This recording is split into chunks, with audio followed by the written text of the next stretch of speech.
சட்டம் ஒழுங்கு இல்லை, இதெல்லாம் இந்த மாதிரி தொடர்ச்சியாக நடக்குதுன்னு ஒரு பொதுவான ஒரு கோரிக்கையாக வச்சு கேட்கறது அக்கறை தான். எதிர்கட்சி தலைவர்னு அவர் ரோலை செஞ்சிருக்காரு. ஆனால் அவங்க ஆட்சியிலும் நடந்திருக்குன்றதை மறந்துடக்கூடாது. அவருக்கெல்லாம் ஒரு பிரச்சனையும் கிடையாது. அதெல்லாம் ஓவரா அவருக்கு வந்து ஏதோ ஒரு மனசுல இருக்குன்னு நினைக்கிறேன் சார். விஜய்க்கு பாதுகாப்பு கொடுக்குறாங்க, அதனால கூட இருக்கலாம்னு நினைக்கிறேன். முதலமைச்சர் தானே பொறுப்பேற்றுக்கணும். எதிர்கட்சி தலைவரும் பொறுப்பேற்றுக்கணும். கொலைகள் நடக்கிறதுனால மட்டுமே ஆட்சியை தூக்கி போட்டுற மாட்டாங்க. இதெல்லாம் எலெக்ஷன் நேரத்தில் எல்லாத்தையும் மறந்துடுவாங்க.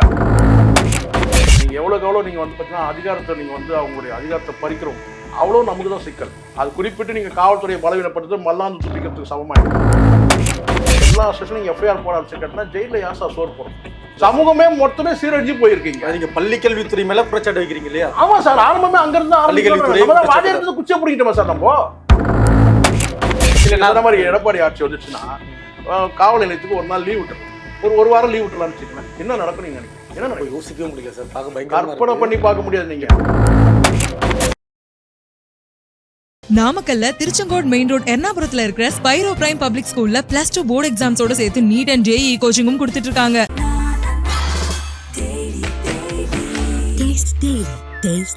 தங்கம் வைரம் வெள்ளி தள்ளுபடி திருவிழா. தங்க நகைகள் சேதாரம் 1% குறைவு, வைர நகைகள் கேரட்டுக்கு 5000 குறைவு. உங்க லலிதால விலையை கம்பேர் பண்ணுங்க, எங்க கம்மியோ அங்க வாங்குங்க. கருப்பை புற்றுநோய் குறித்த சந்தேகங்களுக்கான தங்கம் ஹோப்பை இலவசமாய் அணுகுங்கள். வணக்கம், இது கிங் டிவி. இன்றைக்கு நம்மோடு சிறப்பு நேர்காணலில் இணைந்திருப்பவர் மூத்த பத்திரிகையாளர் திரு சேக்வரா ஜெய்சங்கர் அவர்கள். சார் வணக்கம். சார் வணக்கம். வணக்கம் சார். மதுரை, ஈரோடு, கோவை, சிவகங்கை அப்படின்னு ஒரே நாளில் தொடர்ந்து 4 கொலை, கிட்டத்தட்ட எதிர்கட்சி தலைவர்கள் கொலை கொலை கொலை கொலை அப்படின்னு ஒரு 4 கொலை ஒரே நாளில் நடந்துட்டு இருக்கு. முதலமைச்சரை எதிர்த்து கேள்வி கேட்கப்பட்டதால வெளியே அனுப்பப்பட்டதா சொல்றாரு. கொலையெல்லாம் நடக்கலையா? இதெல்லாம் அரசியல் தானே சார்? அப்படின்னு சார், கொலை நடக்குதுன்னா இது வந்து சில தனிப்பட்ட காரணங்களுக்காகவும் நடக்கும். இல்லை, ஒரு கூடுதலாக ஒரே ஒரு கேள்வி, இது அரசியலா இல்லை அக்கறை? அதோடு சேர்த்து போகலாம். அக்கறைன்னு நம்ம சொல்ல முடியும். ஒரு கேள்வி ஏற்படுறது நியாயம் தானே. அது நியாயமா பேசிட்டீங்க. ஆமா சார், உண்மை சார். இப்போ சட்டம் ஒழுங்கு இல்லை, இதெல்லாம் இந்த மாதிரி தொடர்ச்சியாக நடக்குதுன்றது ஒரு பொதுவான ஒரு கோரிக்கையா வச்சு கேட்கறது அக்கறை தான். அது அக்கறை தான். சட்டம் ஒழுங்கு வந்து இப்படி கேட்கறதுக்கு ஒரு வேணும்ல, துணிச்சலான எதிர்கட்சி தலைவர்னு அவர் ரோலை செஞ்சிருக்காரு. ஆனால் அவங்க ஆட்சியிலும் நடந்திருக்குன்றதை மறந்துடக்கூடாது. எல்லா ஆட்சியிலும் நடந்திருக்குது. உங்கிற மாதிரி ஓங்கி அப்படியே இறக்கி இல்லை, அது உண்மை தானே சார். சார் இப்போ நீங்கள் சொல்ல முடியுமா அதிமுக ஆட்சியில் வந்து கொலையே நடக்கலன்னா சொல்ல முடியாது. கொலைகள் நடக்குது. ஆனால் இது வந்து என்னென்னா நல்லா முதல்ல புரிஞ்சுக்கணும். சில கொலைகள் வந்து தனிப்பட்ட காரணங்களில் கூட நடக்குது. தனிப்பட்ட காரணங்கள் நடக்கும். சில நேரங்களில் வந்து ரவுடிகள் கூட திட்டமிட்டு கொலைகளும் நடக்குது. இது எல்லாமே கேட்டால் ஓரளவு தடுக்க முடியும்னா உளவுத்துறை வந்து கொஞ்சம் ஷார்ப்பாக இருந்தாங்கன்னா ஓரளவுக்கு தவிர்க்கலாம். இந்த மாதிரி ரவுடிகள் கொலை இதெல்லாம் ஷார்ப்பா இருக்கணும் சார். தடுக்கணும். ஆமா, இருக்கணும். ஆனா நீங்க ரெண்டுத்தையும் ஒன்னத்தையும் இப்போ ஒரு நாளைக்கு ஒரு 4 கொலை நடக்குதுன்னா அந்த 4மே வெவ்வேறு காரணங்களுக்காக நடக்குது. அப்போ நீங்க எல்லாத்தையும் ஒன்னா சேர்த்துக்கிட்டுனா எப்ப பார்த்தாலும் கொலையே நடக்குது அப்படின்னு அப்படி சொல்லிட முடியாது. இங்க தனிப்பட்ட காரணங்களுக்கு கூட நடக்கலாம். இப்போ நேரத்துக்கு ஒரு ஆசிரியர் வந்து ஒரு டீச்சர் வந்து பாதி எரிக்கப்பட்ட நிலையில கிடைச்சிருக்காரு. அவங்க பிள்ளையில ஒருத்தர் வந்து மகன் வந்து என்ன சொல்றான், அம்மா தான் சொல்றான். மகள் வந்து எங்க அம்மா என்ன சொல்றேன். இப்போ அது DNA டெஸ்ட்டுக்கு போயிருக்கு. ஸோ அது வந்த பிறகுதான் என்னன்றது தெரியும். நான் சொல்ல வர்றது என்னன்னா, இங்க வந்து முதல்ல ஒரு விஷயம் கேட்டேன். இங்க 8.5 கோடி பேர், இங்க வட இந்தியாவில் வந்து சேர்ந்தவங்களாம் சேர்த்தீங்கன்னா கிட்டத்தட்ட 10 கோடி பேர் இருக்கிறாங்க. விடுற மாதிரி இல்லை வட இந்தியா. இல்ல சொல்றேன் நான். இல்லை உண்மைதானே. இப்போ வட இந்தியாவில இருந்து சேர்ந்தவங்களோட சேர்த்தா ஒரு 9.5 கோடியோ இல்லை 10 கோடி வருதுன்னு வச்சுக்கோங்களேன். அவ்வளோ பெரியும் கண்காணிக்கிறதுக்கு நம்ம கிட்ட ஃபோர்ஸ் இருக்கா சார்? நான் கேட்குறேன். ஒவ்வொருத்தரும் தனித்தனியாக கவனிக்கிறதுக்கு. இதுலேயும் குற்றவாளி இருப்பாங்களா சார்? வட இந்தியர்கள் நிச்சயமா இருப்பாங்க. ஆமாம், வரவங்களுக்கு என்ன டேட்டா இருக்குது அதை எடுக்க போனால் தானே ஒரு தடவை பிரச்சனையாயிருச்சு. ஜெயலலிதா பீரியட்லேயே வந்து கேட்டால் வட இந்தியாவிலேருந்து வரவங்களுடைய டேட்டாலாம் இங்கே இருக்கணும் அப்படின்போது அதுக்கான சில வேலைகள் செய்யும்போது அதை உடனே அந்த மாதிரி செய்யக்கூடாது. ஒரு ஸ்டேட் விட்டு ஒரு ஸ்டேட்டுக்கு வரவங்களை போய் இப்படிலாம் கேட்கக்கூடாதுன்னு சொல்லி அது இதுவாயிடுச்சு. உண்மைதானே. இப்போ வெளியிலேருந்து இப்போ வட இந்தியாவிலேருந்து வந்து இங்கே வராங்கன்னா அவங்க குற்றப்பின்னணி என்ன ஏதுன்றதெல்லாம் தெரியுமா சார்? தெரியாது. இங்கே இருக்கிறவங்களதே பிழைக்க வராங்க. ஆமாம், பஞ்சம் பிழைக்க வரவங்கள போயிட்டு கேட்டால் அவன் வந்து எந்த வகையில் கூட வரலாம் இல்லை. அதனால அதுக்கு அது வாய்ப்பு இல்லை. ஆனால் இங்கே பொதுவாக நான் சொல்ல கேட்டேன்னா அவ்வளோ எண்ணிக்கையில் வந்து இங்கே போலீஸ் ஃபோர்ஸ் கிடையாது. இல்லை, இருக்கிற போலீஸ் வந்து 1.5 லட்சம் போலீஸ் வச்சுக்கிட்டு நீங்க வந்து 8.5 கோடி பேருக்கு நீங்க வந்து பாதுகாப்பு தர முடியுமா சார்? வாய்ப்பே இல்லை சார். அதுதான் தெரியாம கடந்த காலத்துல எதிர்கட்சி தலைவர் இருக்கும்போது முதலமைச்சர் பேசிட்டாரு. அதுதான் அப்படிலாம் கிடையாது. நீங்க என்ன சொல்ல வரீங்கன்னு புரியுது. பொதுவான ஒரு அக்கறையில கேள்வி கேட்கலாம். இதெல்லாம் கொஞ்சம் சரி பண்ணுங்கப்பான்னு சொல்றது இருக்கு. ஐயோ இதனால உங்க ஒட்டுமொத்தமா சட்டம் ஒழுங்கே போயிடுச்சுன்னு சொல்லிட முடியாது. இங்கே தனிப்பட்ட இப்போ நான் சொல்கிறேன் சார், நானே இப்போ இங்கே பேசிட்டு போகிறேன்னு வச்சுக்கோங்க, என் பின்னாடி வந்து ஏன்னா ஒருத்தன் ஏதாவது பண்ணுறான்னு வச்சுக்கலாம், என் பின்னாடி ஒரு 4 போலீஸாக வரும், ஒவ்வொருத்தருக்கும் ஒரு 2 போலீஸை போட்டு அனுப்ப முடியுமா சார்? முக்தாருக்கு வாய்ப்பு இருக்கு, நமக்கு அந்த வாய்ப்பு இருக்கா? ஏதோ நண்பர் அவர் வந்து அவருக்கு வாய்ப்பு இருக்கு, சரிங்களா? ஆனால் நான் வந்து பார்த்தீங்கன்னா சீமான் மாதிரி பெரிய டானை வந்து அவர் வந்து பகைமை ஏற்படுத்திட்டு இருக்கிறாரு, அவருக்கு அந்த வாய்ப்பு இருக்கு. நண்பர் தான் முக்தார், அவருக்கு 2 பேர் வந்து போட்டு அனுப்புறாங்க, ஒரு பத்திரிகையாளருக்கு 2 போலீஸ் பாதுகாப்பு. எனக்கு போடுவாங்களா? போட மாட்டாங்க, சரிங்களா? அப்போ எனக்கு எது வேணா நடக்கலாம். அப்போ நீங்க உடனே என்ன செய்யும் கேட்டா, பாருங்க பத்திரிகையாளர் வந்து பாத்தீங்கன்னா தாக்கப்பட்டார், அவருக்கு வந்து பாதுகாப்பு எல்லாம் சொல்ல முடியுமா? என் பாதுகாப்பு நான் தான் உறுதி பண்ணிக்கணும். அது நீங்க கவனமா ஆளுங்கட்சிக்கு ஆதரவா அவர் பேசுறதா ஒரு ப்ரமோட் ஆயிடுச்சு. அதுதான் கையை வைக்க ஆளுங்கட்சிக்கு ஆதரவா பேசுறாங்க, எதிராக பேசுறாங்க. இப்ப நானும் வந்து அதுதான் இங்க பெரிய இருக்குன்னா, நம்ம அவங்களுக்காவது பாதுகாப்பு இருக்கும், ஆளுங்கட்சிக்கு ஆதரவா பேசுனா பாதுகாப்பு இருக்கும். நம்ம ஆதரவாவும் பேசல, எதிராகவும் பேசல, கரெக்டுங்களா? தப்புனா தப்புன்னு பேசுறோம், சரினா சரின்னு பேசுறோம். இது தப்பா சரியா? சரி, எதிர்க்கட்சி இப்ப நான் சொல்றேன் கேட்டா, அவர் அக்கறையில வந்து அவர் கோரிக்கை வைக்கிறது தப்பு இல்லை. எடப்பாடி வந்து அவருடைய வந்து ஒரு அக்கறையின் பேரில் வந்து அவர் ஒரு கோரிக்கை வைக்கலாம், சட்ட ஒழுங்கெல்லாம் கொஞ்சம் பாருங்க இப்படி இருக்குன்னு எதிர்கட்சியோட கடமை. நாளைக்கு வந்து திமுக வந்தாலும் அது செய்யும். ஆமா, வரும்னு நினைக்கிறீங்க? கடந்த காலத்துல திமுக வரும்னு வருதோ இல்லையா சார்? ஆனா வந்து கேட்டா வந்து எது வேணா நடக்கலாம், இது வேணாலும் நடக்கலாம். ஆமா, அப்படி இருக்குன்னா வந்து நாளைக்கு எதிர்கட்சி ஆனாங்கன்னா அவங்க கோரிக்கை வைப்பாங்க. தொடர்ந்து இதே மாதிரி கொலையெல்லாம் நடந்தால் நாளைக்கு எதிர்கட்சி ஆயிட்டாங்கன்னா இப்படி கோரிக்கை வைப்பாங்க அப்படின்னு சொல்ல முடியாது. கொலைகள் நடக்கிறதுனால மட்டுமே ஆட்சியை தூக்கி போட்டுற மாட்டாங்க. இதெல்லாம் எலெக்ஷன் நேரத்துல எல்லாத்தையும் மறந்துடுவாங்க. எலெக்ஷன் நேரத்துல இதெல்லாம் மறந்துடுவாங்க சார். நான் தான் சொல்றேன்ல சார், நான் இங்க கற்பழிப்பு எல்லாம் நீங்க ஒண்ணு பாருங்க. அப்போ அன்னைக்கு வந்து பொள்ளாச்சி நடந்துச்சு, இன்னைக்கு அண்ணா யூனிவர்சிட்டி நடக்குது. 2 ஆட்சியும் மாறி மாறி தான் நடக்குது. ஸோ இதெல்லாம் வச்சுக்கிட்டு வந்து கேட்டினா வந்து தூக்கி போட்டோன்னு கிடையாது. ஒட்டுமொத்தமா ஒரு ஆட்சி அகற்றம் எப்போ நடக்குன்னு கேட்டினா, ஒட்டுமொத்த மக்களுக்கும் வந்து பார்த்தீங்கன்னா வந்து ஒரு எதிர்ப்பு இருக்கு இந்த ஆட்சி மேல, ஆட்சி மாற்றம் வேணும்னு முடிவு பண்ணாங்கன்னா அப்போ நடக்கும். இப்போ வந்து இந்த ஒரு கொலை சம்பவம் மட்டுமே வச்சுட்டு வந்து ஆட்சி மாற்றம் ஏற்படும்ன்றதுலாம் சொல்ல முடியாது. பல பிரச்சனைகள்ல வந்து கேட்டினா இவங்களோட நிலைப்பாடு சரியில்லை, இந்த ஆட்சி அகற்றப்படணும்னு முடிவு பண்ணாங்கன்னா அப்போ அது நடக்கும். ஆனால் சட்டம் ஒழுங்கு பிரச்சனை பொறுத்து நான் சொல்லுன்னு கேட்டீங்கன்னா, இந்த மாதிரி குற்ற நிகழ்வு நடக்குது இல்லை, இதெல்லாம் வந்து கடந்த காலத்தில் நடந்திருக்கு, அதிமுக ஆட்சியில நடந்திருக்கு. அவ்வளோ இப்போ நீங்கள் சொல்கிற மாதிரி கேட்டால் இங்கே தனிப்பட்ட காரணங்களும் சில கொலைகள் நடக்குது. அதுக்கு எல்லாத்துக்கும் நீங்கள் வந்து நீங்கள் போலீஸை வந்து நீங்கள் சொன்னீங்கன்னா, போலீஸை வந்து நான் வந்து ஏதோ முட்டு கொடுக்கணும் பேசுறேன்னு நினைக்காதீங்க. நீங்கள் இங்கே அவ்வளோ ஃபோர்ஸ் இல்லைன்ற நான் 8.5 கோடி பேர் உள்ள மக்கள்கிட்ட நீங்கள் வந்து ஒரு 1.5 லட்சம் போலீஸ் வச்சுக்கிட்டு அதில் 50,000 போலீஸ் எங்கெங்க போகுதுன்னு உங்களுக்கு தெரியும். நிரப்பப்படாத பல போலீஸ்லாம் இருக்கு, அது கூட இருக்கட்டும். அது ஆட்சினால நிரப்பிடுவாங்க. 2 லட்சம் கூட அதை நிரப்பினால் கூட வச்சுப்போமே, ஒரு 50,000 பேர் நிரப்பிட்டா கூட 2 லட்சம் போலீஸ் வச்சு மட்டும் கூட கொடுத்துட முடியுமான்னு கேட்குறேன் நான். ஆனா நிரப்பாம இருக்கிறது தப்பு இல்லையா? நான் சொல்றேன், இங்க சில ஏற்கனவே வந்து இங்க குற்றவாளிகளை கண்காணிக்கக்கூடிய இடத்துல இருக்கிற அந்த சில அதுக்காக சில வந்து படைகள், போலீஸ் படைகள் போயிடும், விஐபிகளுக்கு பாதுகாப்புக்காக சில படைகள் போயிடும், அப்புறம் பெரிய அதிகாரிகளுக்கு பாதுகாப்பு அப்படி போயிடும். இப்படி பல இருக்கிற 1.5 லட்சம் போலீஸே அவங்க செதறி போயிடும் போது சட்டம் ஒழுங்கு பாதுகாக்கிற காவல் நிலையத்தில் இருக்கிற அந்த போலீஸ்லாம் குறைஞ்சபட்சம் ஒரு 50,000 போலீஸ் இருக்காங்க வச்சுங்க. அவங்கள வச்சு தான் இங்கே வந்து எல்லாமே வந்து பாதுகாப்பு கொடுக்கும். அப்போ இங்கே வந்து எண்ணிக்கையில் வந்து பார்த்தீங்கன்னா இங்கே ஒரு 8.5 கோடி பேர் இருக்கிற பெரிய ஸ்டேட்டில் வந்து ஒரு 1.5 லட்சம் போலீஸை வச்சு இந்த குற்றம், அதாவது இந்த சட்டம் ஒழுங்கு முழுமையாக பாதுகாக்கணுன்றது நடக்காத காரியம்.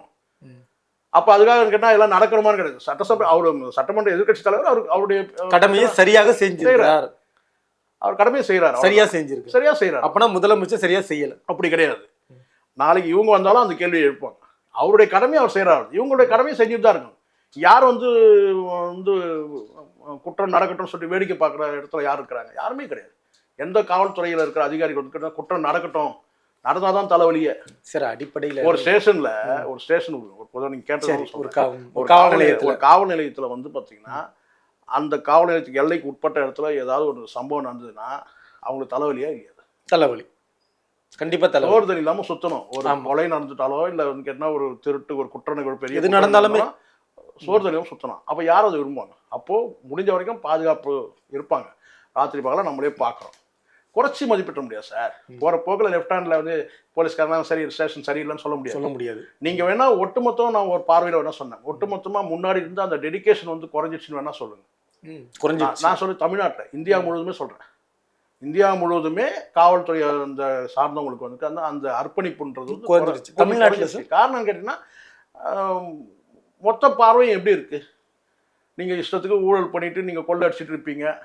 நாங்கள் எல்லையில் போய் வந்து பார்த்தீங்கன்னா ராணுவம் பாதுகாக்கணும், ஒரு வந்து பார்த்தீங்கன்னா வந்து சோறு தண்ணி விட்டுட்டு போலீஸ்காரங்க வந்து எல்லையில் பாதுகாப்பு இருக்கணும், உள்நாட்டு எல்லையில். அப்படி ஒரு ஒரு சோர்வு இருக்குல்ல. சோர்வு இருக்கு. ஆ. இந்தியா முழுக்க அதுவும் இந்தியா முழுக்க தமிழ்நாட்டிலயும் இருக்கு. தமிழ்நாட்டிலும் இருக்கும் நிச்சயமா. குறிப்பா அது முதலமைச்சரோட துறையிலயும் இருக்கு. அப்படி கிடையாது. நீங்க அவர் முதலமைச்சர்கிட்டே நீங்க போறீங்க, அந்த துறைக்குன்னு போனா பொதுவாகவே சொல்ல முன்னாடிலாம் வந்து ஸ்டேஷன்ல வந்து கேட்டினா அந்த அர்ப்பணிப்புன்றது வந்து பெரிய அளவில் இருக்கும். இப்போ என்ன அது கேட்டினா, சார் நீங்கள் கேட்குறா நேரடியாக நான் சொல்லுவேன். ஒரு பீச்சில் 2 பேர் உட்காந்துருக்குறாங்க. ஒரு காவல்துறை சார்ந்தவர் ஒருத்தர் வந்து ஒரு கான்ஸ்டபிள் வந்து நீங்கள் யாருன்னு கேட்குறாரு. கணவன் மனைவி. இதில் என்ன தப்பு? இல்லை கேட்கலாம் இருங்க சார், ஒரு தப்பு என்ன நான் சொல்கிறேன் சார். நீங்கள் அது ஒரு விசாரணை தானே சார். அது அவர் கேட்கலாமா சார்? இப்போது பாதுகாப்பு ஒரு டியூட்டியில் இருக்கிறாரு. ஒரு ஒரு ஒரு குறிப்பிட்ட ஒரு பகுதியில் வந்து கேட்டால் ஒரு மறைவான பகுதியோ இல்லை வெளிச்சமான பகுதி கூட வச்சுப்பேன், 2 பேர் உட்காந்துருக்கேன்னா ஏதோ ஒரு சந்தேகத்தை அடிப்படையில் கூட நீங்கள் கணவன் மனைவியான்னு கேட்டார். அது எவ்வளோ பெரிய பிரச்சனையாச்சு சார். பிரச்சனை இருக்கட்டும் சார். இருங்க பிரச்சனையாகி கடைசியில் அவருக்கு என்ன ட்ரான்ஸ்ஃபர் பண்ணாங்க. நான் என்ன கேட்குறேன், அதில் என்ன தப்புன்னு கேட்குறேன். இப்போ நான் இருந்தேன்னா சொல்லுவேன் சார், என் கூட இருந்த மனைவி இருந்தாலும் என் நண்பர் தோழி இருந்தாலும் என்னுடைய ஃப்ரெண்டு தான் சார் சொல்லுவேன். என்ன இருக்குது? அது எவ்வளோ பெரிய பிரச்சனையாகி சாதாரணமா அவர் கேட்டகரி சார். அவரு நீங்க யாருன்னு கேட்கல சார். நீங்க எவ்வளவு கவனமா காப்பாத்துறீங்க. கணவன் மனைவியான்னு கேட்கணுமா? தப்பு இல்ல, தப்பு இல்ல கிடையாது. கணவன் மனைவி தான் தனியா இருக்கணுமா? உங்களுக்குள்ள என்ன ரிலேஷன்ஷிப்னு கேட்கறாரு, தப்பு ஒன்றும் கிடையாது. சொல்லலாம் சார், கணவன் மனைவி இல்லைன்னு கூட சொல்லலாம், நான் காதலர் கூட சொல்லலாம், நண்பர் கூட சொல்லலாம். ஆனா அதை எதுக்கு அதை பெருசாக்கி இயல்பான சாதாரண கேள்வி தானே சார். சார் இல்ல சார், கேள்வி அப்பட்டமா இருக்கு சார். அப்படி ஒரு கேள்வி கேட்க தப்பு கிடையாது சார். கணவன் மனைவியான்னு நான் சொல்றேன் சார், நான் போலீஸ் தான் சப்போர்ட் பண்ணுவேன் அந்த இடத்துல. தப்பு கிடையாது சார். நீங்க முடிவு பண்ணி இல்ல தப்பு கிடையாது சார். நீங்க யாருன்னு சொல்லி கேட்கறது ஒரு விசாரணை பண்ண தப்பு கிடையாது. நீங்க கணவன் மனைவியான்னு கேட்கறது தப்பு இல்லை. ஏன்னா சில நேரங்கள்ல அந்த மாதிரி தவறு நடந்தது சார். சரி, இப்படி கேட்டதுனால நடந்துதான் சார். ஒரு கேள்வி போற போகலன்னு கேட்டா நீங்க யாரு இங்க எதுக்கு இங்க உட்காந்து பேசிட்டு இருக்கீங்கன்னு கேட்கலாம். நீங்க யாரு? அது சரியான கேள்வி. அப்புறம் நீங்க யார கேள்வி கேட்குறீங்க? இல்லம்மா நீங்க ஹஸ்பண்ட் அண்ட் ஒய்ஃபா இல்லை என்ன அப்படி கேட்கறது தப்பு கிடையாது சார். கேட்கலாம், லவர்ஸ் கூட கேட்கலாம். அடிப்படையில் கேட்கறதே தப்புன்னு சொல்லக்கூடாது சார். கேட்கறதே தப்புன்னு சொல்லக்கூடாது. கேட்ட இந்த டோன் அண்ட் டெனர் எப்படி இருந்தது நமக்கு தெரியாது. ஆனால் அதே சமயத்தில் என்ன ஒரு சாதாரண கேள்வி இதுக்கு போய் உடனே தூக்கி ட்ரான்ஸ்ஃபர் பண்ணி அப்போ என்ன ஆகும்னு கேட்டிங்கன்னா, அப்பா நமக்கு எதுக்குப்பா பிரச்சனை போப்பா இருக்கு. இப்போ அப்படி ஆயிடுச்சு. என்னன்னு கேட்டிங்கன்னா, காலையில் வந்து அந்த வணங்கான் படத்தில் சொல்கிற போல ஆயிடுச்சு. வணங்கான் படத்தில் சொல்லார் பாருங்க, ஆரம்பமே போலீஸ் சொல்லுவார் ஒருத்தர். என்னன்னு கேட்டேன், அப்பா ஏதோ வந்து நம்ம வேலைக்கு உழ வைக்க வந்திருக்கலாம்ன்ற மாதிரி சொல்லுற வசனம் வரும். அது மாதிரி என்ன போலீஸ் நினைப்பாங்க, அவங்களுக்கு குடும்பம் இருக்கு, எதுக்கு தேவையில்லாம வந்தோமா பா காலையில வந்தோமா. அதான் இப்போ நான் சொன்னேன் பார்த்தீங்களா, இந்த டெடிகேஷன் குறைஞ்சிடுச்சுன்னு எதுன்னு சொன்னேன்னா, காலையில வந்தோமா பிரச்சனை இல்லாம வேலையை காப்பாற்றினா போதும். அந்த மனநிலைக்கு தள்ளப்படுறாங்கல்ல, அது சோர்வாயிடுது இல்லை. ஒரு சாதாரண கேள்விதான் சார். சார் நீங்க எவ்வளோ அட்ராசிட்டி நடந்திருக்கு. போலீஸ் ஸ்டேஷனுக்கு வந்து ஓங்கி அறையிறது, வயசானவரை போட்டு அடிக்கிறது, எவ்வளோ நடந்திருக்கு. அதுக்கெல்லாம் நம்ம யாரும் சப்போர்ட்டாக இல்லை. ஆனால் ஒரு பொது இடத்துல இந்த மாதிரி ஏற்கனவே சில சிக்கல் இருக்கும்போது கேட்டினா, ஒரு காவல்துறையை சார்ந்த ஒரு கான்ஸ்டபிள் வந்து கேட்டிங்கன்னா, ஒரு கண்காணிப்பில் இருக்கிறவர் வந்து பார்த்தீங்கன்னா இதை ஒரு வார்த்தை கேட்கறதுல ஒன்றும் தப்பு கிடையாது. இப்படி அதை இயல்பாக சாதாரணமாக நம்ம அதுக்கு பதில் சொல்லிட்டு போயிடலாம். இப்போ இப்படி கேட்கறது மூலியமாக ஒரு குற்றம் நடக்க இருக்கிறத வந்து தடுக்க முடியும். அந்த பார்வை சார். அதே அவரு தடுக்க முடியுன்றதை விட அவருக்கு ஒரு அந்த பகுதி வந்து கண்காணிப்பில் இருக்கு. ரைட், இங்க 2 பேர் உட்காந்துருந்தாங்க, ரைட் ஓகே அப்படின்ற மாதிரி ஒரு கண்காணிப்பு இருக்கு. நீங்க இதே மெரினா பீச்சில் நீங்க பாத்தீங்கன்னா எவ்வளவோ வந்து இந்த கண்காணிப்புல இருக்கிற ஐஎஸ்ல இருக்கிறவங்களும் சரி, போலீஸ்ல இருக்கிற எவ்வளோ விஷயங்கள் அவங்களுக்கு தெரியுமா? ரெகுலரா டியூட்டியில் இருக்கிறவங்களுக்கு தெரியும் எவ்வளோ வந்து தவறுகள் நடக்குதுன்றது அவங்க தெரியாமலாம் ஒன்றும் கிடையாது. ஆனால் இந்த மாதிரி ஒரு சிக்கல் வரும்போது கேட்டால், அப்போ ஏயு மேட்டர் நடந்து குறிப்பிட்ட ஒரு காலகட்டம், அப்போ வந்து கேட்டால் இது கொஞ்சம் அலர்ட்டாக இருக்கிறது தான் பொருளை தவிர, ஒரு காவல்துறை அதிகாரி வந்து காவல்துறை சார்ந்த ஒரு கான்ஸ்டபிள் வந்து ஒரு அலர்ட்டாக இருக்கிறாருன்னு நம்ம தான் எடுத்துக்கணுமே தவிர, அது கேட்கறதே தப்புன்னு சொல்லக்கூடாது சார். சார் அப்போ இங்கே தான் நாங்கள் ஆரம்பிக்கிறேன். நீங்கள் சொன்னதுலேருந்து தான் நான் கேள்வியும் கேட்குறேன். ஒரு காவல்துறை அதிகாரி முன்னெச்சரிக்கையாக இருப்பது சரி, அது வரைக்கும் நமக்கு மாற்று கருத்து கிடையாது. குறிப்பாக வந்து இதே முன்னெச்சரிக்கையை வந்து காவல்துறை எடுத்திருந்தா, கணவன் மனைவி வந்து ஒரு தேசிய நெடுச்சாலையில் தாக்கப்படுறாங்க கடுமையாக, கிட்டத்தட்ட உயிரிழப்பு நடந்துருது கணவன் அவர்களுக்கு. இதை வந்து கையாண்டிருக்கலாமே சரியா காவல்துறை அப்படின்னு குற்றச்சாட்டு வைக்கிறேன். நான் தான் சொல்கிறேன் சார், நீங்கள் ஏதோ ஒட்டுமொத்தமாக போலீஸ்க்கே நான் முட்டை கொடுக்குற மாதிரி நீங்கள் கேட்குறீங்களே. நான் சொல்கிறேன், இதே நீங்கள் இப்படி ஒன்று என்னால் இப்படி கூட திருப்பி போட முடியும். என்னன்னு கேட்டிங்கன்னா, கண்காணிப்பில் இல்லாதையா வந்து கேட்டிங்கன்னா வந்து ஒரு ஏடிஎம்மை கொள்ள அடிச்சுட்டு வரும்போது கேட்டால் பின்தொடர்ந்து வந்து பார்த்தீங்கன்னா துப்பாக்கி முனையில் வந்து கைது பண்ணாங்க, நடந்தது இல்லை. சினிமாவில் நடக்கிற மாதிரி ஒரு சேசிங் நடந்தா இல்லையா? நீங்கள் அதையும் ஒப்பிட்டு பாருங்கள். இது நாங்கள் வந்து தவறு தான், அது கண்காணிப்பு இருந்து. அதான் நான் என்ன சொன்னேன், உளவுத்துறை வந்து இன்னும் கொஞ்சம் கண்காணிப்பு இருந்தால், டெடிகேஷன் குறையாமல் இருந்தால் இதெல்லாம் தவிர்த்துக்கலாம் தான், நான் இல்லைன்னு சொல்லலை. ஆனால் அதே சமயத்தில் ஒரு சம்பவம் இப்படி நடந்ததுனால இன்னொரு சம்பவத்தை நீங்கள் பாருங்கள். ஒரு காரில் வந்து இவங்க வந்து ஏடிஎம்மை கொள்ளடிச்சிட்டு ஒரு கண்டெய்னரில் இவங்க வந்து கடத்திட்டு போகும்போது அதை சேசிங்கில் வந்து துப்பாக்கி முனையில் பிடிச்சாங்க. அதை வந்து சரி, அப்போ நமக்கு ஒரு பாதுகாப்பு உணர்வு வருது. அதுதான் நான் சொல்கிறேன். என்னன்னு கேட்டால் இங்கே வரக்கூடிய தகவல்கள் அடிப்படையில் ஒரு முனைப்போட செயல்பட்டுருக்கிறாங்க தான். நான் காவல்துறையை பலவீனமாகவும் நான் வந்து நீங்கள் வந்து அப்படி ஒரு எண்ணத்தில் நீங்கள் உங்கள் கேள்வி இருக்குது. நம்ம பலவீனப்படுத்த வேணான்றேன். அதே சமயத்தில் பலத்தில் வேணா கொஞ்சம் பலம் குறைஞ்சிருக்குன்னு வேணால் சொல்லலாம். அதுக்குன்னா அந்த டெடிகேஷன் குறைஞ்சது காரணம் கேட்டிங்கன்னா இங்கே இருக்கிற ஆட்சியாளர்கள், ஒட்டுமொத்த ஆட்சியாளர்களுடைய நான் சொல்லிருக்கேன், ஆளுங்கட்சி எதிர்கட்சி எல்லாருமே வந்து கேட்டினா சார் இங்கே சாதாரண வந்து ஒரு லோக்கல் இருக்கிற பொறிக்கு பசங்களை கொண்டு போயிட்டாலே வந்து கேட்டினா அண்ணங்கிட்ட பேசுறீங்களான்னு கேட்குறான். அவங்க மாவட்ட பின்னாடி போலீஸ் அதிகாரிகளுடைய நிலைமை என்னன்றது நீங்கள் புரிஞ்சுக்கணும். ஒரு ஸ்டேஷனில் இருக்கிறவங்களுடைய நிலைமை என்னன்னு அதையும் நீங்கள் கொஞ்சம் புரிஞ்சுக்கணும். நான் ஏதோ சொல்கிறேன்னு நினைக்காதீங்க. ஒரு சாதாரண ஒரு கைது பண்ணி கொண்டு போயிட்டாலே அங்கிருந்து பார்த்தீங்கன்னா வந்து போறதுக்குள்ள அண்ணன் வந்து கால வைக்க சார் வருவாரு. இது நீங்க சொன்ன மாதிரி கேட்டா அப்புறம் நீங்க அப்போ கேட்பீங்க யார் அந்த அண்ணன், யார் அந்த சார். இந்த பிரச்சனையெல்லாம் அங்க ஸ்டேஷன்ல வந்து ஃபேஸ் பண்றாங்க தான். ஒருத்தர் ஈஸியா வந்து உடனே கொண்டு போயிட்டு லாக்அப்ல வச்சு ஒரு 15 நாள் ரிமாண்ட்லாம் இப்போ உடனே பண்ண முடியல. நிறைய விஷயங்கள் இருக்கு பண்றாங்க. ஆனா இதுல வந்து கொஞ்சம் தொய்வு இருக்குன்றது உண்மைதான் இருக்கு. அதே சமயத்துல பலவீனமா பார்த்த கூடாது இல்ல. நீங்க ஒரு சேசிங்ல நீங்க சொல்றீங்க கரெக்ட், ஒரு கணவன் மணி வராங்க அவங்க, ஆனா இன்னொரு சேசிங்க நீங்க பார்க்கணும்ல. கரெக்டா கொடுத்துட்டு நான் முட்டு நல்லா கொடுத்துருக்கீங்க அப்படிதான் நீங்க நினைக்கிறீங்க. நான் சொல்ல வர்றது ஒரு விஷயம் நம்ம சொல்றோம் சார். காவல்துறையில இருக்கிறவங்க மனுஷங்க தான், அவங்களும் மனுஷங்க தான். இன்னைக்கு நான் சொல்றேன் கேட்டா எந்த காவல்துறையில இருக்கிற அதிகாரிகளும் கேட்டா பிள்ளைகளோட எதிர்காலம் பத்தி அவங்க பெருசா அவங்க யோசிக்கிறது கிடையாது. ஏன்னா நேரத்துக்கு வீட்டுக்கு போறதும் முடியாது. நீங்க தான் சொல்லுங்களேன், நீங்க சாயந்தரம் வீட்டில் வரும்போது சொல்லிட்டு வந்திருப்பீங்களா 5:30 மணிக்கு போய் வந்துருவேன் ரெடியாரு அப்படின்னு சொல்லிட்டு வருவீங்க. எந்த காவல் நிலையத்தில் இருக்கிற ஒரு காவலரோ இல்லை வந்து அதிகாரி எல்லா மட்டத்திலும் நான் சொல்றேன், அது எஸ்ஐயா இருக்கட்டும், இன்ஸ்பெக்டரா இருக்கட்டும், அவங்க லெவல்ல சொல்றேன், சொல்லிட்டு வர முடியாது. 24 மணி நேரம் வேலை முடிஞ்சாதான் போக முடியும். நாம வந்து பலவீனமா பார்க்கக்கூடாதுன்றான். தவறு நடந்தா கண்டிப்பா கேட்கணும் சார். போலீஸை எதிர்த்து கேள்வி கேட்கலாம், தப்பே கிடையாது. தப்பு பண்ற போலீஸை எதிர்த்து கேள்வி கேட்கணும். ஆனால் நீங்க வந்து ஒட்டுமொத்தமா பலவீனமாகவும் பார்த்தோம்னா நமக்கு தான் ஆபத்து. சரி, இப்ப நானும் நீங்களும் பாதுகாப்பாக இருப்பதற்கு காவல்துறை தான் சொல்றேன். நான் ரொம்ப கவனமா ஒரு நாளைக்கு லீவ் விட்டுலாம் சார். அப்போ ட்ரை பண்ணி பார்க்கலாம் வேணா.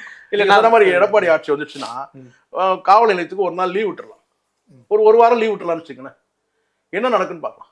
ஒரு வாரம் அனைத்து காவல் நிலையம் இழுத்து மூடியாச்சு, லீவ் ஒரு வாரம். என்ன நடக்கும் நீங்க நினைக்கிறீங்க? என்ன யோசிக்கவே முடியல சார். கற்பனை பண்ணி பார்க்க முடியாது. நீங்க எடப்பாடி சார் ஒரே நாள் கொரோனால பிரைவேட் ஹாஸ்பிட்டல் எல்லாம் மூடிட்டான். கவர்மெண்ட்ல இருக்கிற அந்த நகர நலவாழ்வு மையம்லாம் மூட்டான். ஒன்லி ஜிஹெச் பெரிய ஹாஸ்பிட்டல் மட்டும்தான். இது நகர நலவாழ்வு மையம் லோக்கல் எல்லாத்தையும் முடியாச்சு. எல்லாம் போலீஸ் ஸ்டேஷன் திறந்துச்சு. ஆமா, ஒரு போலீஸ்கார் அங்க இருந்தார். நமக்கு தகவல் அப்படின்னு மீறி நம்ம கம்ப்ளைண்ட் கொண்டு போனோம்னா நமக்கு சொல்றதுக்காக அந்த காவல் நிலையம் திறந்து கிடந்துச்சு. மீறி எல்லா ஆபீஸும் முடியும். முப்பாட்டம் முருகனே மூடியாச்சு, கோயிலே மூடியாச்சு, எல்லா கோயில் பெருமாள் கோயில் எல்லா கோயிலும் மூடியாச்சு, கம்ப்ளீட் மூடியாச்சு, எல்லாமே மூடியாச்சு. பெரிய ஹாஸ்பிட்டல் ஜிஹெச் மாதிரி பெரிய ஹாஸ்பிட்டல் திறந்துருச்சு, போலீஸ் ஸ்டேஷன் திறந்துச்சு. இல்ல சார், காவல்துறைக்கு சல்யூட். இப்ப அது அது அது அடிப்படை ஒரு என்னன்னு கேட்டா இதையாவது கொஞ்சம் வந்து கட் பண்ணாம ஏத்துங்கன்னு சொல்றேன். இது உண்மைதானே சார்? அது சல்யூட். அங்க எல்லாம் மனுஷங்க தானே. உண்மைதான். இப்ப எதிர்கட்சி தலைவர் கேட்கிற கேள்வி அடிப்படை கேள்வி. நீங்க மறுபடியும் வந்து சார் ரொம்ப கவனமா வந்து சார் நான் கேள்வி கேட்டா நீங்க வந்து முதலமைச்சரை வந்து எந்த அளவுக்கு வந்து காப்பாற்ற முடியுமோ அந்த அளவுக்கு காப்பாத்துறீங்க. நான் என்ன சொல்ல வரேன் சார், நான் சொல்றேன், நான் காவல்துறையை குற்றம் சாட்டின எதிர்கட்சி தலைவர் முதலமைச்சர் மட்டும் இல்ல, வந்து ஒரு காவல்துறையை வந்து பலவீனப்படுத்தக்கூடாதுன்ற. நான் பலவீனப்படுத்தினாலும் நமக்கு தான் ஆபத்து, நமக்கு தான் பிரச்சனை. ஒட்டுமொத்தமா நம்ம எவ்வளவுக்கு எவ்வளவு வந்து பார்த்தீங்கன்னா போலீஸ் வந்து நம்ம பலவீனப்படுத்துறோமோ ஆட்சியாளருக்கும் நான் பொருந்து நான் சொல்றது. நீங்கள் எவ்வளோக்கு எவ்வளோ நீங்கள் வந்து பார்த்தீங்கன்னா அதிகாரத்தை நீங்கள் வந்து அவங்களுடைய அதிகாரத்தை பறிக்கிறோமோ அவ்வளோ நமக்கு தான் சிக்கல். அது நான் புரியறவங்களுக்கு புரியும் நான் சொல்றது.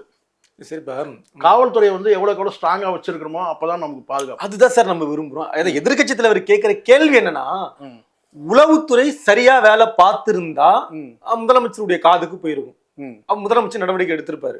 அப்ப உளவுத்துறை சரியா வேலை பார்க்கலையா? அதுக்கு யாருக்கு? எல்லா ஆட்சியும் எம்ஜிஆர் ஆட்சி நான் பாக்குறேன் இந்த குற்றச்சாட்டு வரும். என்னன்னு கேட்டா காவல்துறை ஏன்னா அவங்க முதலமைச்சர் கீழே இருக்கிறதுனால இந்த குற்றச்சாட்டு வரும், நீங்க சரியா நிர்வாகம் பண்ணல. ஆனால் எல்லா முதலமைச்சரும் அந்த உள்துறை வந்து அவங்க கையில் வச்சுப்பாங்க. சொன்னவங்களாம் முன்னாள் எதிர்க்கட்சி தலைவராக இருந்த முதலமைச்சராக இருப்பாங்க. கண்டிப்பாக நிச்சயமா காவல்துறை இவங்க ஆட்சியில் இருக்கும்போது என்னன்னு கேட்டால், இப்போ ஒரு பெரிய லிஸ்ட் எடுத்தோன்னு வச்சுக்கோங்களேன், ஒரு டேட்டா எடுத்தோன்னு வச்சுங்களேன், அப்போ வந்து என்ன கேட்டால் முழுக்க பற்றியா உங்கள் ஆட்சியில் போய் எல்லாரும் நடந்திருக்குன்னு பெருசாக நம்ம எடுப்போம். இது முதலமைச்சர் டேட்டா அப்போ என்ன ஒரு 2 பக்கம் டேட்டா எடுத்தா பலவீனமாகவும் தான் இங்கே ஒரு துறை தான் பலவீனமாகும். நீங்க சுதந்திரமா செயல்பட விடுறீங்களா? நீங்க தவறுகளை மறைக்கிறது நல்லது சொல்லல சார். ஒரு போலீஸ் ஸ்டேஷன்ல ஒரு எஸ்ஐ வந்து ஒரு எஃப்ஐஆர் போட முடியாது சார். அண்ணா வருவார் லைன்ல, சார் வருவாரு, என்ன பண்ணுவீங்க? அப்போ சில நேரங்களில் அட்ஜஸ்ட் பண்ணி சில நேரங்களில் விட்டுற வேண்டிய சூழ்நிலை வந்துடும். விடக்கூடாதுல்ல சார், விடக்கூடாது. சட்டப்படி ஆட்சி நடக்கூடாதுதான். கொஞ்சம் பெரிய குற்றங்கள் வரும்போது பார்த்தீங்கன்னா அப்போ அவங்க அதுக்கான நடவடிக்கை எடுப்பாங்க. சின்ன சாதாரண வந்து தள்ளுமுழு பெட்டி கேஸ் வருது, இல்லை அடிச்சுக்கிறான் ஒருத்தவங்க குத்திக்கிறான் அடிச்சுக்கிறான், அதெல்லாம் வந்து சார் எல்லா ஸ்டேஷன்லையும் நீங்கள் வந்து உங்களுக்கு தெரியும்ல, எல்லா ஸ்டேஷன்லையும் எஃப்ஐஆர் போட ஆரம்பிச்சுக்கிட்டா ஜெயிலில் யார் சார் சோறு போடுறது? சார் ஒரு மூத்த பத்திரிகை நான் சொல்றது பிராக்டிக்கல். நான் இப்போ ஒரு அங்க வந்து பாத்தீங்கன்னா அந்த லோக்கல்ல இருக்கிற ஒரு காவல்துறை அதிகாரி, ஒரு இன்ஸ்பெக்டர் வந்து பாத்தீங்கன்னா கிட்டத்தட்ட ஒரு ஜட்ஜ் மாதிரி இருந்து சில பஞ்சாயத்துக்களை அங்கேயே முடிச்சு அனுப்பிடுறாங்க. கட்ட பஞ்சாயத்து காம்ப்ரமைஸ் சார். அது கட்ட பஞ்சாயத்து அங்க முடிச்சு அனுப்புறாங்க. அங்க அவரே ஒரு ஜட்ஜா செயல்படுறாரு. அங்க பல வழக்குகள் வருது, அது சிவில் மேட்டர் கூட வருது. நான் அடிச்சுக்கிறான் பிடிச்சா சார், குப்பை கொளுத்துறான் சண்டை போட்டு போறான் சார், அடிச்சு பிடிச்சின்னு போறானுங்க. 2 பக்கம் போட்டு எஃப்ஐஆர் போட்டு அனுப்பிச்சிடலாமா? குப்பை கொளுத்துறான் புகை வந்துச்சுன்றான். இது நீங்க காவல்துறை இப்போ நீதிமன்றத்தில் இருக்கிற கேஸ்லாம் நீங்க என்ன கேஸ் நீங்க நினைக்கிறீங்க?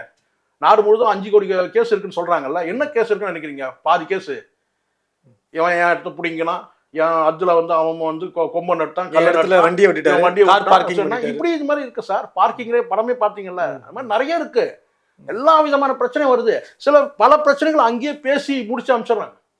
காலைலவா சாயந்தரவா காலைலவா சாயந்தரம்னு கேட்டா அப்பயும் அவங்களுக்குள்ளே ஒரு முடிவுக்கு வந்துடுவானுங்க. நம்ம இங்கேயே வந்து போயிடலாம். ஏன்னா எது காலைலவா எதுக்கு காலைலவா சாயந்தரவான்னு சொல்றாங்க நீங்க நினைக்கிறீங்க? ஃபுல் வேகத்தில் ஒருத்துக்கு தான். அப்போ என்னன்னு கேட்டா நீ சாயந்தரவான்னுவாங்க. அப்புறம் சாயந்தரம் கேட்டால் அவன் போகும்போது ஒரு 20 பேர் போனாலே இந்த சைடு 10 அந்த சைடு 10, அதில் 2 குறையும். மறுபடியும் சாயந்தரம் அப்புறம் இன்னும் 2 குறையும். மறுநாள் காலையில் வாங்க ஐயா வந்து பந்தோபஸ்து போயிருக்காரு, மறுநாள் இன்னும் 2 பேர் குறையும். கடைசியில் அடிச்சுக்கிட்ட வந்து ஒரு 2 பேர் 4 பேர் மட்டும் இருப்பான். அப்போ வாங்கடான்னு சொல்லிட்டு 2 பேர்ட்டு இந்த பக்கம் எழுதி வாங்கி அனுப்பிச்சுடுவாங்க. இவங்களாம் இதுமே ஜெயிலில் வச்சு சோறு வேறு போட முடியும் சார்? நீங்கள் சொல்லுங்க, வேற என்ன நடக்கும்?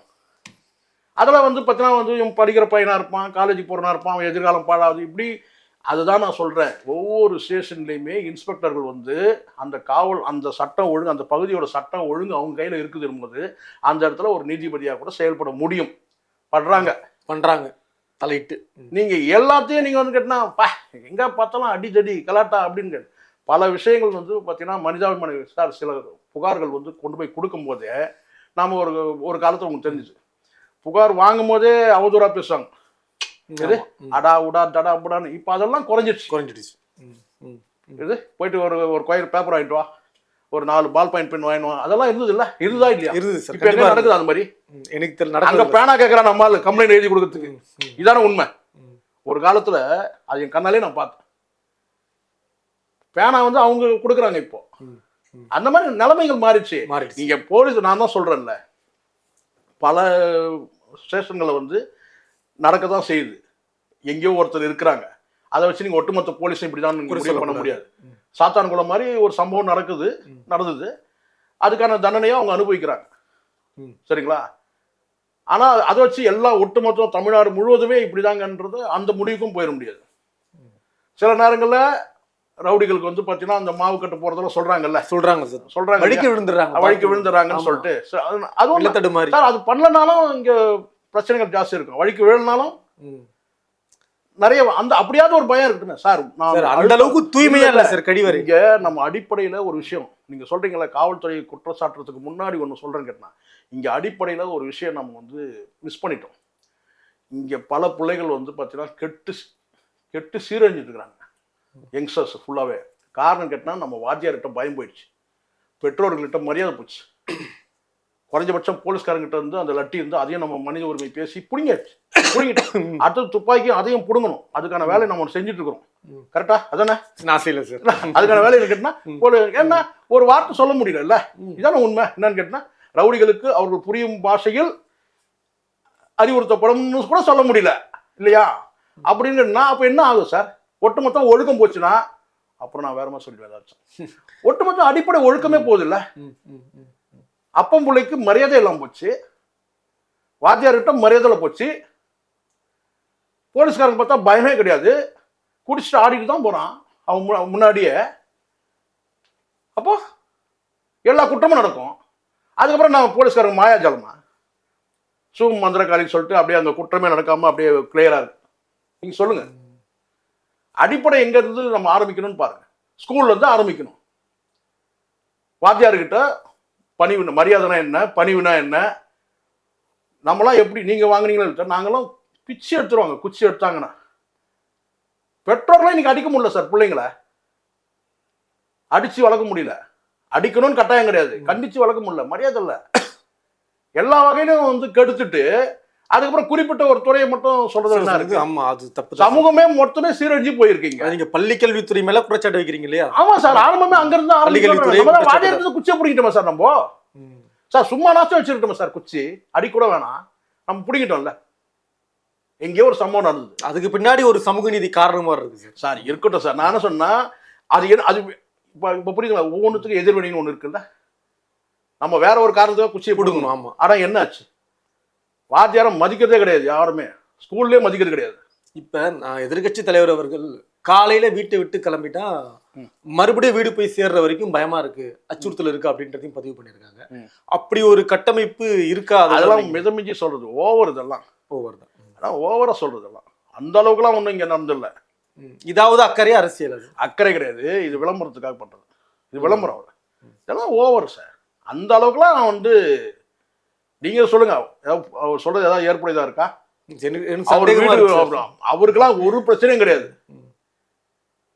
அதெல்லாம் ஓவரா சார். அவருக்கு வந்து ஏதோ ஒரு மனசுல இருக்குன்னு நினைக்கிறேன். இந்த இவருக்கு பாதுகாப்பு, விஜய்க்கு பாதுகாப்பு கொடுக்குறாங்க, அதனால கூட இருக்கலாம்னு நினைக்கிறேன். ஆனா எதிர்கட்சி தலைவர்னா அதெல்லாம் அந்த அளவுக்குலாம் மோசமான ஒரு இதெல்லாம் வந்து கடந்த காலத்துல ஜெயலலிதா ஆட்சியில் அந்த மாதிரி காழ்ப்புணர்வுல இந்த பாதுகாப்பு எடுங்க அதெல்லாம் சொல்லுவாங்க. இப்ப இருக்கிற ஆட்சியில் அதெல்லாம் கிடையவே கிடையாது.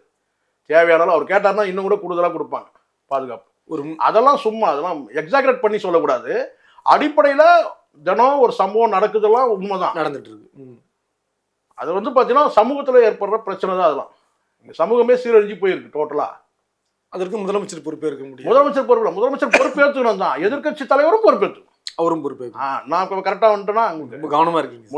முதலமைச்சர் பொறுப்பேற்றுக்கணும். முதலமைச்சர் தானே பொறுப்பேற்றுக்கணும். எதிர்கட்சி தலைவரும் பொறுப்பேற்றுக்கணும். எல்லாருமே ஏற்றுக்கணும், பொறுப்பேற்றுக்கணும்ன்றாங்க. அதை விட்டுட்டு ஒரு குறிப்பிட்ட துறை வந்து முதலமைச்சர்கிட்ட இருக்குன்றதுனால முதலமைச்சரை இடிக்கணும், முதலமைச்சரை வந்து கார்னர் பண்ணணும், முதலமைச்சருக்கு நெருக்கடி கொடுக்கணும்னா அப்போ இருக்கவே இருக்கு. காவல்துறை எடுக்கணும். எல்லா துறையிலும் தான் பல பிரச்சனைகள் இருக்கு. பேசலாமே தாராளமா. அதனால இதெல்லாம் முதல்ல அடிப்படையில் நமக்கு வந்து கேட்டால் இந்த சமூகத்தை மாற்றி அமைக்கணும் சார், சீரமைக்கணும். இங்கே சீரழிஞ்சு போயிருக்குன்னு நான் சொல்கிறேன். டோட்டலாகவே நம்ம எல்லாத்தையும் மாற்றணும்ல. ஒரு குறிப்பிட்ட ஒரு துறையை மட்டும் நம்ம கார்னர் பண்ணுறதுலாம் அர்த்தமே கிடையாது. ஒரு மூத்த இதுக்கு தான் நான் சொன்னேன். என்ன சொன்னேன்னு கேட்டிங்கன்னா, ஒரு வாரம் ஒன்றா லீவ் விட்டு பார்க்கலாம். சரியில்லைன்னு சொன்னீங்கல்ல, போலீஸை சரியில்லைன்றீங்க. ஒரு 10 நாள் லீவ் விட்டு அவங்க பாதுகாப்பு அவங்களே பார்த்துக்கணும்னு சொல்லி ஒரு 10 நாள் மட்டும் விட்டு பார்க்கணும். அப்போ தெரியும் போலீஸோட அருமை என்னன்னு சொல்லிட்டு. கரெக்டா? எதிர்கட்சி தலைவருக்கு நீங்கள் சொல்கிறீங்க. ஆமாம், வேணா செஞ்சு பாருங்க, பரிட்சார்த்த முறையில் பண்ணி பாருங்க. ஒரு 10 நாள் வந்து போலீஸ் ஸ்டேஷன் எல்லா போலீஸ் ஸ்டேஷனும் லீவ் விடும். அப்போ தெரியும் யாருக்கு என்னென்ன பாதுகாப்புன்னு கூட சொல்கிறேன். போர்டே வச்சிருவான். இது இங்கே வந்து ஒரு வார காலத்துக்கு குறைந்த கட்டணத்தில் கட்ட பஞ்சாயத்து செய்து தரப்படும்.